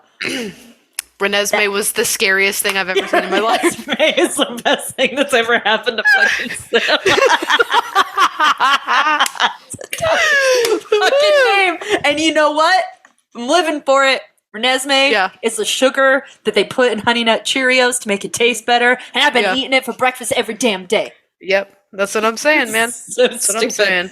I think you should watch the last two movies though, because they do the old switcheroo with Carlisle getting decapitated, and it's I like know about that. I know that like Alice has a vision, and then the entire audience gets to see brutal murder, and then at the end it's like surprise! Spoilers. It was a dream the whole time, which is so fucking. That is so good though. That is so fucking good. That is Twilight Zone. That's not even Twilight. That's Twilight Zone. that was. You know what? That was Final Destination. That was Final Destination. Premonition of the roller coaster coming off the fucking tracks and killing everyone and decapitating your boyfriend. When they do a recap of important events, 9/11, Discovery blowing up, Carlisle's decapitation. Yeah, straight up. That's it. You know, that's 2000 to 2008. Honestly, that's the timeline. You think I didn't fucking buy Henley shirts and then layer tank tops underneath them because I fucking love that look? I did it because it was cute and fucking Bella did it, and it was my way to subtly cosplay what I wanted to be. I wanted to be the it girl. There's a slight chance that he could be listening to this. Edward. Edward Cullen. No, even worse. This is why I'm so atrocious. This is why I need to be lashed for my crimes against the Twilight community. We just need to have a netting gun. Literally, I made my high school boyfriend cut and dye his hair like Edward Cullen and get a fucking gray goddamn pea coat because that was my goddamn thing. I was so down bad. I was like, hi, high school boyfriend. I will choke on your dick to your balls if you look like Edward Cullen. He was like, guess what? Done. Dude, Done. I used to go to Area 51 and there was a dude there in a pea coat. And I was like, oh, am I in love now? Dude, also the Boondock Saints also contributed to the pea coat thing. Yeah, dude, that's a real one. So anyway, you know what I mean? Like, it's the cross I'm willing to bear. I'll spend the rest of my life apologizing. We need to atone for our sins, man. That's what I'm saying, 1,000%. So. Also, I feel like we might have to do a part 2 of the fucking FanX review because this is going so long. No, we only have one panel left to talk about, but it happened to be the best one. Okay, go. The last panel of the convention, and the best panel was me and Noelle. I'm surprised this could have been the one where Ty could have been like, you guys did not shut the fuck up, because that would have been accurate fucking feedback. But the UFOs in history panel, and here's why. Also moderated that panel. Yeah. But I was like, we're not talking about the fucking pyramids. We are not. No ancient aliens in this fucking room. We're talking about XYZ. You need to come ready to talk about King Pakal being an astronaut. You need to come ready to talk about mermaids, my guy. We barely touched on, I don't think we talked about mermaids, but we didn't talk about mermaids because the audience turned on us for a second and then we got them back. Well, yes, but because, first of all, let me toot our horns really quick. This room was sold out. This was a packed fucking room, and shout out to that audience because they were so interactive. They had great questions from the moment we fucking started. They were talking. They were getting up on the mic. And it was just great fun. The panelists were fucking great. It was honestly skeptics versus believers, which is incredible. I like to consider myself a skeptic, as all of you would agree, but I had to go on the believer side to even the fucking playing field. And I was like, but I love that. Me. It was like a phone service thing where you had me in the corner and I'm like, believe everything. And then Noelle, who was like, and then we had the panelist who sat in the middle who was like, you know what? I'm undecided. I've been in the military. And then we had that guy. And we had the very last guy who was like, I don't believe in anything ever. Yeah. So it was like perfect. But what happened was, at first I was like, oh no, I hope this wasn't a mistake. Because I was like, audience, if you have a question to ask, get the fuck up here. Because we're not talking about aliens, guy. We're talking about why UFOs have been here the whole time. Mm-hmm. And we mentioned cats being aliens to Egypt. And then someone tried to fact check us. And we're like, don't fucking fact check me, man. Because I was born in this world. Yeah, so Chelsea gave me the beautiful pitch, the pitch of the century, and I knocked it out of the park with the how cats are aliens. And a new development as of last month was that they have been officially classified as an invasive alien species. Mm-hmm. And of course, that's because outdoor cats are killing fucking bird populations and killing the environment. But it's the perfect bow to wrap on top of the cats are not indigenous to that area. There is no fucking archaeological evidence of cats pre-Egypt, and cats jumped into Egypt and then were worshipped as gods. And then we also have cats' meows and purrs are things that they we don't understand how they communicate with each other. They made up purring to appease us. The way that they communicate with each other is in such high frequencies that the human ear can't even pick it up. Why would they need to communicate like that? Who are they communicating to? And also, they can give humans a disease that eats at their brain and makes them subservient to the cat. Period. And then someone had the audacity to hone in on the alien title. And I'm like, don't get lost in the sauce. Yeah. Because the main bread and butter of the fucking sandwich is all these other things. That's just a fun little... because when we were talking about aliens, we're like, they're from outer space. And they got caught up on the biological alien species of they're not native to that area. And then our comeback was after thousands of years, you're not native to an area. How did you get there? This was pre the time where people have boa constrictors that they're releasing in the swamps of Florida. Yeah. There is no historical record, yet dogs, we have it down to the 10,000 year mark, which is ludicrous. Yeah. We have evidence of the physical change of the domestication of dogs. There is nothing with cats. Yeah. And so the thing that was fun is the Weber State professor was like, I don't believe in the evidence. I'm like, but the fucking evidence is here. You're just not interpreting it in a way because you want it to fit your scientific method. And he's like, well, if it doesn't fit the scientific method, it's not real. I'm like, that's not true because we have plenty of sciences out there that don't have a method of replication. It's just best practices. Look at psychology.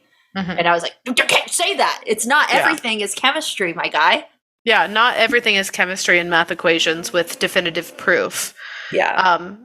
So This yeah, panel was fun. it was a great fucking panel though. It was a great panel. We got to talk about like we didn't go into Indrid Cold as he stands to be a alien, but got to talk about how like I believe that's one of the crystal clear cases of truth because and this was something I was really happy we talked about on the panel because we all agreed that Roswell is a fucking false flag. And RIP to the guy who came up to talk about Roswell because we all of us were like, no, sorry. Yeah. And like peace and love to him, but like that's the tea because and this is what I always bring up whenever we talk about cryptid towns is like the authenticity to me comes in like the Woodrow, the guy from the Indrid Cold story, in that. Yeah. And he gained absolutely nothing and lost everything by telling his story and by telling his truth. And he never fucking switched it up. He stayed consistent till the day he fucking died.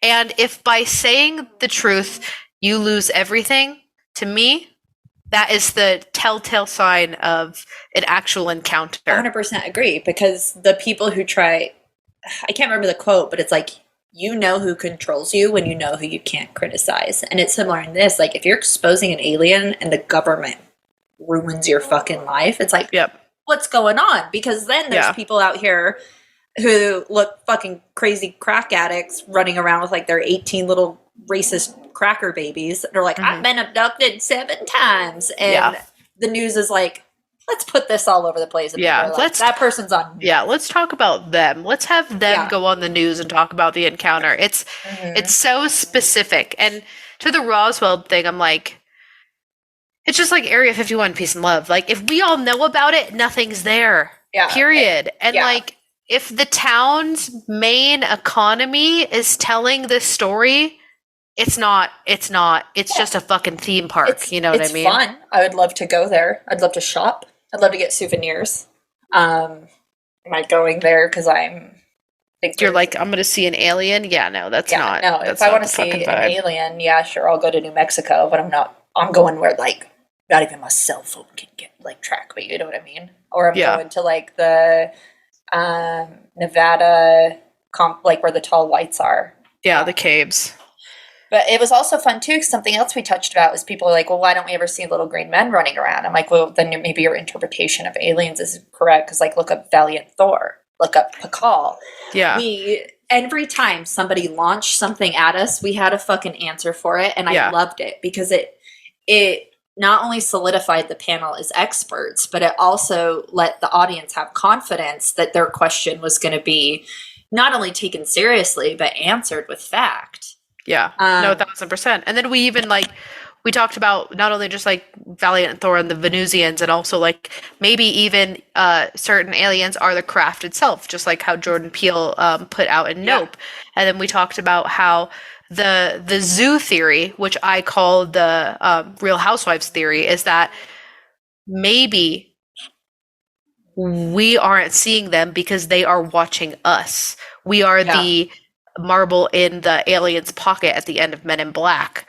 Or maybe it's like there's so many other alien races out there that we only see like the janky ones every now and then that trip up by not you know what I mean, like putting on an invisible shield or whatever. Like there's so much when the fucking base floor is interdimensional space travel, the intelligence level of what they are capable of, and as to why we don't see them walking around, as to why visibility and proof is limited, it becomes exponential, the evidence, I feel. Because if the base is interdimensional space travel, then the possible is almost unmeasurable. Yeah, 100%. And the nice thing, too, is the panelists built such a good rapport that everyone's like, we got to do this again next year. Oh, yeah. Yeah, everyone, the panelists were on that. Because, we would say, well, I believe in XYZ, and they'd be like, you're fucking wrong for believing that. It was like the respect between the disagreement and, people having that discussion. It also let the audience be like, well, what about this? Or like, what about this? Like backing up on both sides. The audience. Also, Puffin came to that panel. And Yeah, Puffin was in good the whole time. Chelsea's backpack. The audience was great because, like, it was this back and forth between the panelists, which I love. I love that. Especially a panel like UFOs, a topic like UFOs. It's just so near and dear to everyone's hearts. That's how it should be. Yeah, you gotta have that back and forth. It's like a sparring match, and it's so enjoyable. And you could tell that it was so enjoyable because of the way that the audience was interacting and asking questions. And even when that panel ended, we still had a line of people asking questions, wanting to. We had people coming up to us, like wanting to talk to us. Like it was crazy. That just unlocked a memory because we also had people come up, get in real close, and be like, "You need to Google the metric incident," and then fucking disappear into the crowd.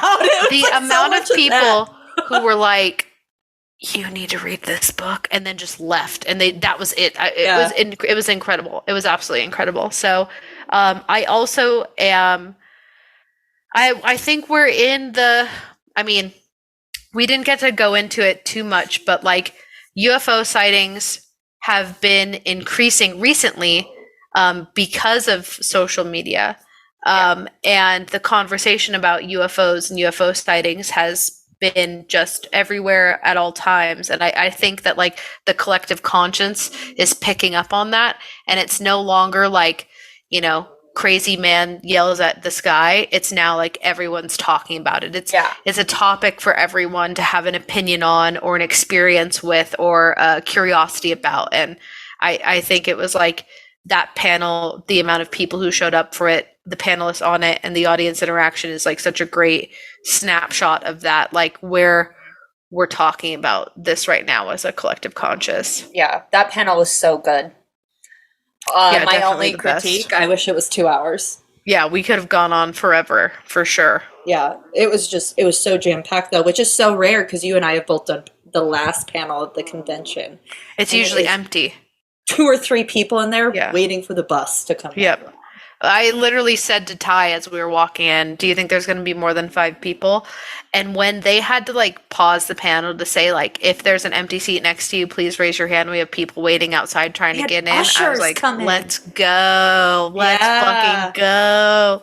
They literally had ushers coming in to like help people find seats. And they're like, "You're not going to be able to sit with your party. Here's one seat here, one seat here, one seat here." People were standing in the back. It was crazy. Yeah, that shit was fucking dope. So I'm excited. Such a great panel to end the convention on and close the convention out with. It was so good.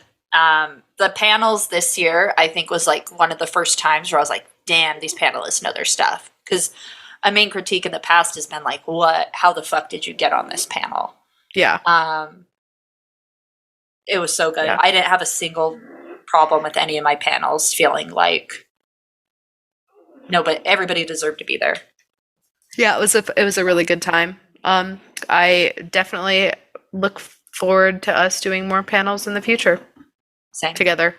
Yeah, I'm already planning panels for next year. I keep a list throughout the year, and then I slowly whittle it down. Defending the prequels is just at the top of my mind because I thought I was going to get to do that with the clone. We're going to have to do it, but it's another thing. You gotta mix up that crowd, you know what I mean? It can't just all be people sucking each other off. Gotta get that back and forth sparring, you know what I mean? Yeah. So that was such a good damn panel. So it was good. I'd recommend if you're only gonna pick one panel to listen to and you don't want to listen to the vampire panel, listen to the UFO panel. Yeah. They're all good, but if you want to just pick one. Yeah, definitely. You owe it to Twilight to pitch that.